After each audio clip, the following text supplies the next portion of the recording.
Assalamualaikum warahmatullahi wabarakatuh.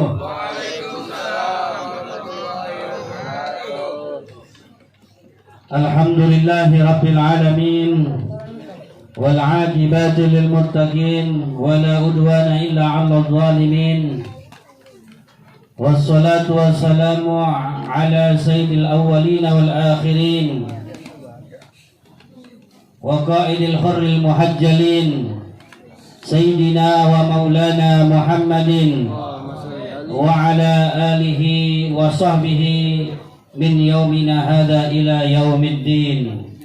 Amma ba'd, al-mukarramun, para habaib, para alimil ulama, para asatid, wabil khusus Al-Habib Muhammad bin Hasan Al-Jufri, Al-Habib Muhammad bin Abdul Qadir Al-Habsi, beserta para habaib yang insyaallah mudah-mudahan semuanya Allah berikan sehat panjang umur, dan juga para kiai, para tuan-tuan guru, wabil khusus Al-Mahbub Adailullah Kiai Haji Muhammad Ilyas, Kiai Haji Muhammad Syafiq Munandar, dan juga para kiai, para asatid Kabinator Majlis Imdadul Mustafa, Kiai Haji Muhammad Daden, Al-Ustaz Ahmad Kaisusi, Al-Ustaz Ahmad Samsudin, Al-Ustaz Ahmad Sofian, dan terkhusus kepada sahibul bait, yaitu Akhinal Mahbub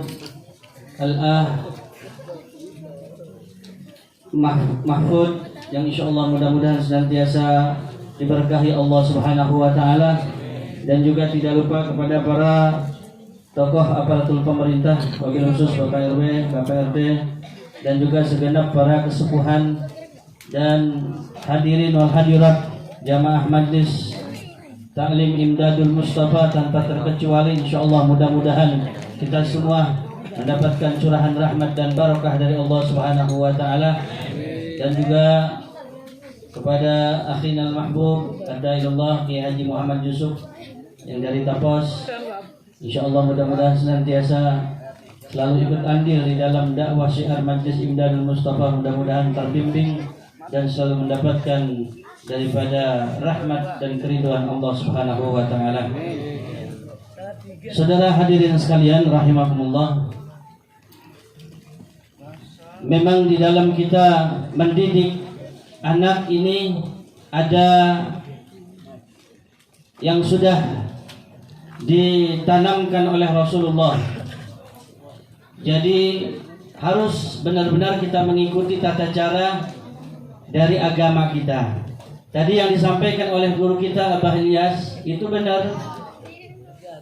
Memang harus kita benar-benar, karena gangguannya itu adalah setan luar biasa. Kalau dikatakan memang manusia itu ditakdirkan Islam, ditakdirkan mendapatkan rahmat Allah, ditakdirkan baik, itu betul, pemberian dari Allah.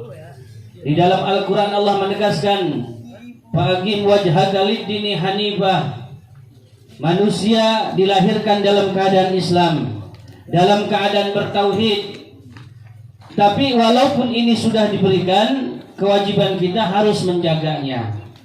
Tadi yang sudah disampaikan oleh guru kita, setan iblis datang untuk mencederai fitrah yang Allah berikan.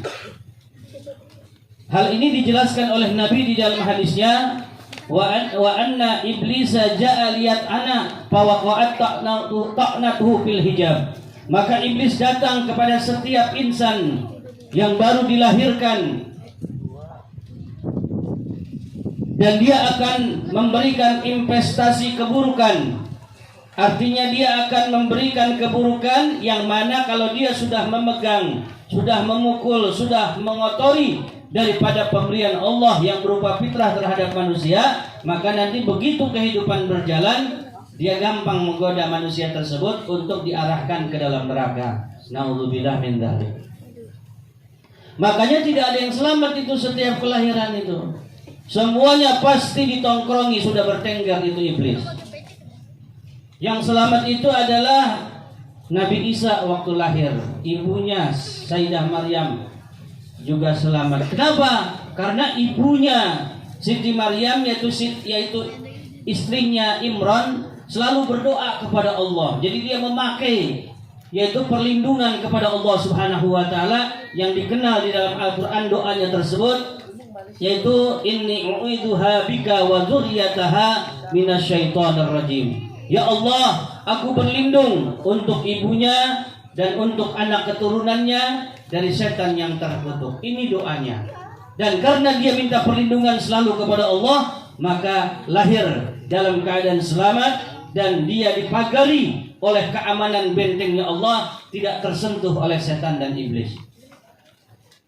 Nah, sekarang kita manusia Allah meminta, aku sudah berikan yang terbaik, aku sudah tanamkan Islam, aku sudah perkenalkan kepada Nabi Muhammad.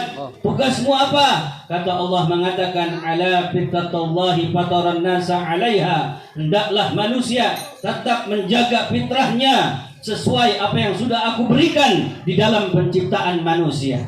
Para ulama di dalam jumhurnya mengatakan, faminal amril muakkad ilal abawain ayyah fadal mauluda min kulli syai' an haddil fitrah. Wajib bagi setiap penanggung jawab yang diserahi amanat oleh Allah, yakni para orang tua, untuk menjaga setiap anaknya agar jangan keluar daripada fitrahnya. Jadi kita punya tugas para jamaah sekalian. Yang pertama tadi sudah dijabarkan, ya, di antara malam yang kita lakukan ini terhadap anak, ya, mendoakannya. Kita bahkan membaca maulid. Nah, ini sangat luar biasa. Yang tadi menggunting rambutnya dan mengadzankan waktu lahirnya. Nah, ini sudah merupakan bentuk penjagaan. Kemudian yang lainnya, di dalam kitab Sabilul Ibtikar, Al-Imam Al-Habib Abdullah bin Al-Haddad radhiyallahu taala anhu wa ardah menegaskan, yaitu ayyagrisa fi qalbihi ta'zima fi sya'airiddin wa hurumitillah.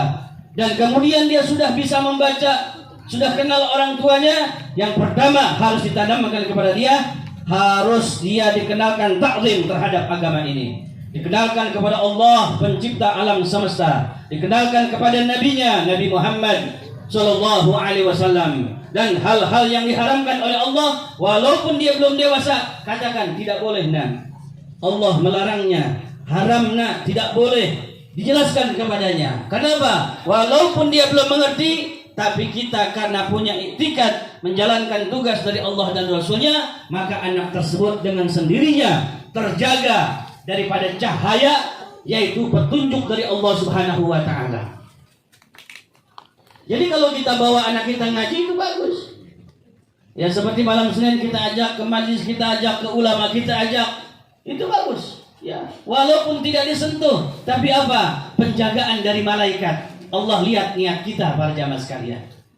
Nah, kemudian dari semua yang terpenting adalah dikatakan oleh ulama di dalam jumhurnya adalah wajujni bahur roda asu, yaitu harus menjaga asupan yang masuk ke anak kita itu, ya, harus yang baik, nggak boleh yang buruk. Dari mulai susunya, susu nggak mungkin jelek, tapi artinya dari usahanya harus kita perhatikan.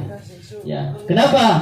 Karena kata Nabi di dalam hadisnya, yaitu innar rauda'a tiba'us su, ya, karena asupan yang jelek maka dia akan jelek pula, asupan yang buruk dia akan buruk pula, asupan yang bagus dia akan bagus juga. Ini pernah dibuktikan oleh Habib Al-Imam Habib Abdullah bin Muhsin Al-Atas Keramat Empang Bogor. Dia pernah mencoba menjelaskan, yaitu daripada pelajaran di dalam agama ini, sehingga ada dua orang, yang satu diberikan duit yang halal, yang satu lagi diberikan duit yang haram, disuruh berjalan melanglang buana, nanti kembali lagi bawa duit yang banyak, yang satu duit yang haram, yang satu duit yang halal. Yang bawa duit yang halal kerjaannya ada majlis taklim mampir, ada kiai dia mampir, ada habib dia silaturahmi dan lain sebagainya. Itu yang bawa duit haram nggak dikasih tahu kan duitnya haram itu. Ya, pengen tahu pergerakannya kemana, main judi, ya, segala macam hal-hal yang buruk dilakukan para jamaah sekalian. Nah, ini menunjukkan bahwa apa yang diajarkan di dalam agama ini itu benar para jamaah sekalian.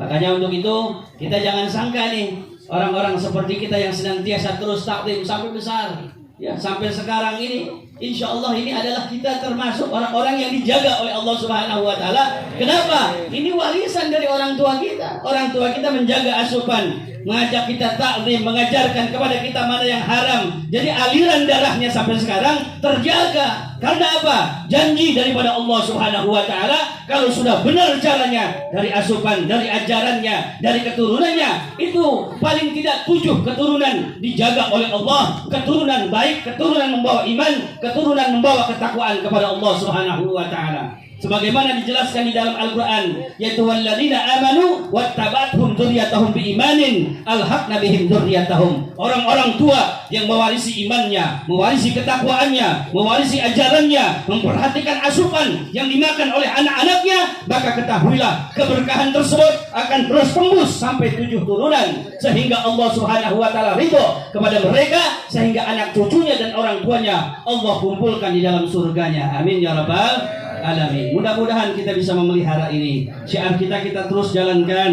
Jangan takut saudara hadirin sekalian. Kalau kita merasa waktu kita habis di sini, justru nih wallahi demi Allah, kalau kita menghabiskan waktu suka hadir di majlis ilmu, berarti nanti waktu kita di akhirat lebih sempit.